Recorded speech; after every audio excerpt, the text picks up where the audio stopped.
სპორტი არის საშუალება, რომელსაც შეუძლია სუბიექტური ვიქნები, არ ვიცი, მიკერძოებული, მამა-შვილი ძალიან დაახლოს ერთმანეთს. ალბათ ყველა მამის ოცნება, მით უმეტეს ყვარაცხელიას ფენომენალური რაღაც გაბწყინების შემდეგ, რომ მისი ვაჟი იყოს ფეხბურთელი. მოკლედ სპორტი და ფეხბურთი განსაკუთრებით არის საშუალება, რომელიც მამა-შვილს ძალიან აახლოებს ერთმანეთთან. როგორ და რატო ხდება ეს ამბავი? აი რატო ხდება ერთ ისტორიას გავიხსენებ ფეხბურთთან დაკავშირებულს. ჩემი პირველი ფეხბურთის თამაში, ასე ვთქვათ, მატჩი, ხო, ცნობიერებაში, ახლა როგორც მახსენდება, ბავშვობიდან ბევრი რაღაც გახსენდება, მაგრამ ეს მახსოვს ძალიან კარგად. მოკლედ არის 74 წლის ჩემპიონატის ფინალი. ერთმანეთს ხდება გერმანია და ჰოლანდია. მე ვარ ძალიან პატარა, არაფერი არ მახსოვს იმ თამაშიდან. მახსოვს ერთი ტელევიზორი იყო შავთეთრი. იქ იყო დაახლოებით მამაჩემი და მამაჩემის მეგობრები, დაახლოებით 10-12 კაცი და 12 კაციდან დაახლოებით 11 გულშემატკივრობდა ჰოლანდიას, 1 გულშემატკივრობდა გერმანიას და ორი გვარი მახსოვს. ანუ ბავშვობის მოგონებიდან თორემ რა თქმა უნდა ვიცი იქ ვინ იყვნენ და როგორ იყვნენ, მაგრამ მახსოვს კრუიფი და მახსოვს ბეკენბაუერი. ეს იყო ძალიან მნიშვნელოვანი ამბავი და რაღაც იცი არ ვიცი ეს ამან რანაირად იმოქმედა ჩემზე. მე მადლობა მინდა უთხრა მამაჩემს რომ წამოვიზარდე, ჩვენ მქონდა აბონემენტი. აბონემენტი ქონდა მეცხრე სექტორში, მეცხრე სექტორი იყო ერთ-ერთი ცენტრის ხატთან. თან იცი რა არის, ეხლა რომ გავიგებ ხოლმე ხანდახან რომ აი მაგალითად მადრიდის რეალში, ლონდონის არსენალში, იგივე ოლდ ტრაფორდზე მანჩესტერ იუნაიტედის გულშემატკივრები ერთმანეთს იცოდნენ. ანალოგიური სიტუაცია იყო დინამოს სტადიონზე, იმიტომ რომ აბონემენტიანი ხალხი ვისხედით ერთად ყველას იცნობდა რა.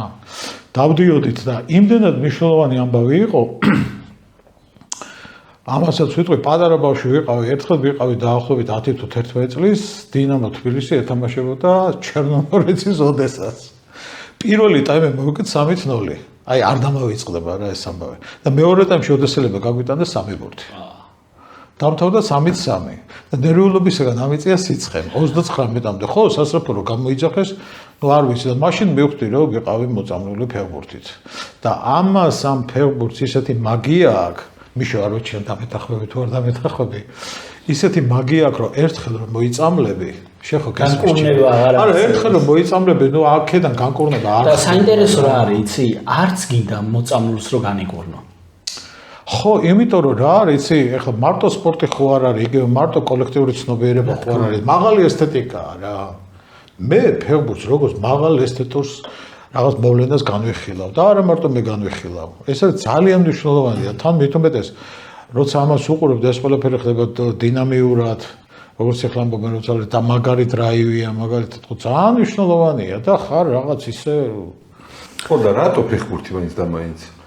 და არა ის რა ქვია ის რო ახახუნებენ რა ქვია კიორლინგი სხვათა შორის ძალიან საინტერესო და ბევრი სტრატეგია რო აქვს ეგეც რა აქვს ფეხბურთს ასეთი არის კიორლინგზე შემდეგ შეხვედრაზე ვიყავ ხო და მაგას ვიძახი რომ ფეხბურთს აქვს რა აი მომისმენე აი მარტივად ძალიან მარტივად რო თქვა ფეხბურთის დროს ხდება შეცდომები და ხდება გადაწყვეტილებების მიღება. შეცდომის დროს შეცდომას თუ დავუშვებ ფეხბურთის თამაშის ისჯები.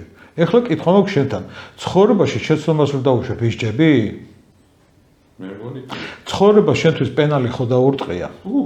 ხო, ეხლა წარმოგიდგენ ფეხბურთშიც დაურტყია პენალი. ჯერ არ მინდა წითელი ბარათი. მომისმენთ. ფეხბურთს ხო ყავს მსაჯი. კი ბატონო. ცხოვრებასაც ხო ყავს მსაჯი. ეს მსაჯი შეიძლება იყოს პრაქტიკული მსაჯი, რეალური მსაჯი, შეიძლება იყოს მსაჯი იყოს კანონი, კანონი არსებობს ორნაირი, შეიძლება იყოს ჩვეულებრივი სამოქალაქო კანონი, მაგრამ სამოქალაქო კანონის გარდა ასე კიდევ ღვთაებრივი კანონი. აქაც არის, ხო, სხვაობა.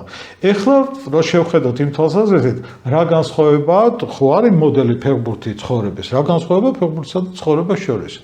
ცხოვრებაში შენ რომ ვიღაცა გაგაბრაზებს და შენ რომ მიშო ვიღაცა გაგაბრაზებს, შენ შეიძლება წახვიდე, მოიწვინო, საერთოდ ოთახის კარი დაიკეტო, არ გამოხვიდე, ან წახვიდე რაღაც 1-2 ბოთლი ღვინო დალიო, გაბრაზდე მაგალითად და საერთოდ არავისთან კონტაქტზე არ გახვიდე და ეს ყველაფერი გრძელდებოდეს დაახლოებით 2 კვირა, 1 თვე და 3 თვეს არ გისურვებ. მაგრამ ფეხბურთში რა ხდება? შეცდომას რომ დაუშვებ, შენ ვერც ოთახს ჩაიკეტები, ვერც ღვინოს დალევ და ვერც მეგობარს ვერ დაურეკავ რა. გადაწყვეტილება უნდა მიიღო უმალ. მაქსიმუმ საათნახევარში. არა, ხო, უმალ უნდა მიიღო გადაწყვეტილება, იმიტომ რომ შენ რო გოლს გაგიტანენ, მაგალითად, შენ თუ იმ გოლზე იფიქრე, დამთავრებული ამბავია. ანუ როგორი სიტუაცია, როდესაც მოედანზე მოქმედებ, წარსულში როცა მიდიხარ და გოლზე ფიქრობ, შეიძლება მეორე გოლის გაუშვა.